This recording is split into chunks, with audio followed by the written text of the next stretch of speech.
विश्व हिंदू परिषद व बजरंग दलाच्या वतीने हिंगोलीच्या वसमत शहरामध्ये 9 मार्च रोजी पथसंचलनाचे आयोजन करण्यात आले आणि त्याच अनुषंगाने वसमत शहरामध्ये महत्त्वपूर्ण बैठकीचे आयोजन देखील करण्यात आले होते आणि या बैठकीला विश्व हिंदू परिषद व बजरंग दलाचे कार्यकर्ते पदाधिकारी तसेच हिंदू बांधव मोठ्या संख्येने उपस्थित होते। विश्व हिंदू परिषद व बजरंग दल पथसंचलन देशभर व जगभर हिंदू समाजाच्या सुरक्षेविषयी, संस्काराविषयी व गरीब व गरजवंत हिंदूच्या सेवेसाठी समाज जागरण व संघटन व अनेक विविध उपक्रमाद्वारे गेल्या 8 वर्षापासून हिंदू समाजाच्या वतीने विश्व हिंदू परिषद अहोरात्र प्रयत्न करत आहे। हिंदू समाजासमोरील प्रश्नांमध्ये दिवसेंदिवस वाढ देखील होताना दिसत आहे। हिंदू समाजासमोर रोज नवे प्रश्न उभे राहताना दिसत आहे, पण काही परिस्थितीमध्ये हिंदू समाज सर्व सामर्थ्याशी उभा राहताना दिसत नाही। देशभर हिंदू समाजासमोर लव जिहाद असेल, लँड जिहाद असेल, गोहत्या यासारख्या अनेक प्रश्नांना उत्तर शोधण्यासाठी विश्व हिंदू परिषद व बजरंग दल प्रयत्न करत आहे।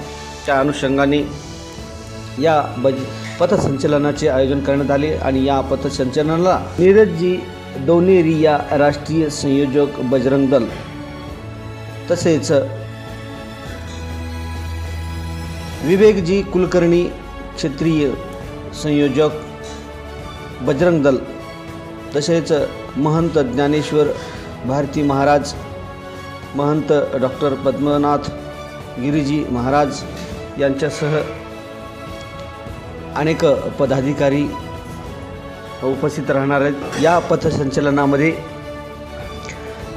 1600 ते 1700 नवयुवक तरुण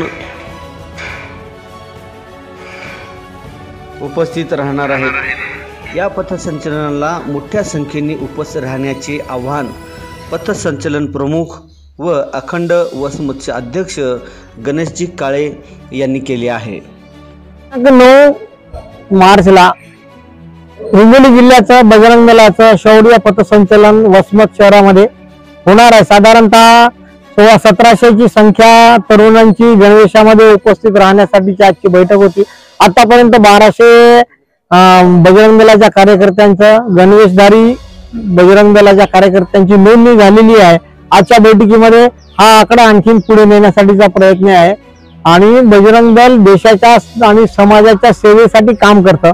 त्याची प्रेरणा छोट्या छोट्या गावातल्या कार्यकर्त्यांना, हिंदू समाजाच्या तरुणांना देश रक्षणासाठी आणि धर्म रक्षणासाठी सिद्ध राहावं म्हणून विश्व हिंदू परिषद देशभर बजरंग दलाचे शौर्य संचलन करून हिंदू तरुणांमध्ये राष्ट्रभक्ती आणि धर्मभक्ती वाढवण्यासाठी या संचलनाचा आयोजन गेल्या 5-6 वर्षापासून करते आहे। त्याचा एक भाग म्हणून 9 मार्चला वसमत शहरामध्ये हा कार्यक्रम होणार आहे।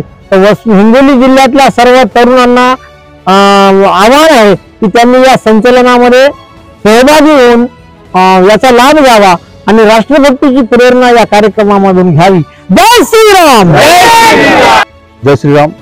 जे 9 मार्चला हिंगोली जिल्ह्याचं शौर्य पथसंचलन जे वसमत येथे होणार आहे, या संचलनासाठी प्रमुख वक्ते म्हणून जे आपल्या बजरंग दलाचे अखिल भारतीय संयोजक श्रीमान नीरजजी दानोरिया या संचलनाचे प्रमुख वक्ते असणार आहेत। या संचलनासाठी आपल्या क्षेत्राचे संयोजक माननीय विवेकजी कुलकर्णी व प्रांताचे संयोजक श्री चंद्रकांतजी घोलप या संचलना व धर्मसभेला उपस्थित राहणार आहेत। जय श्रीराम।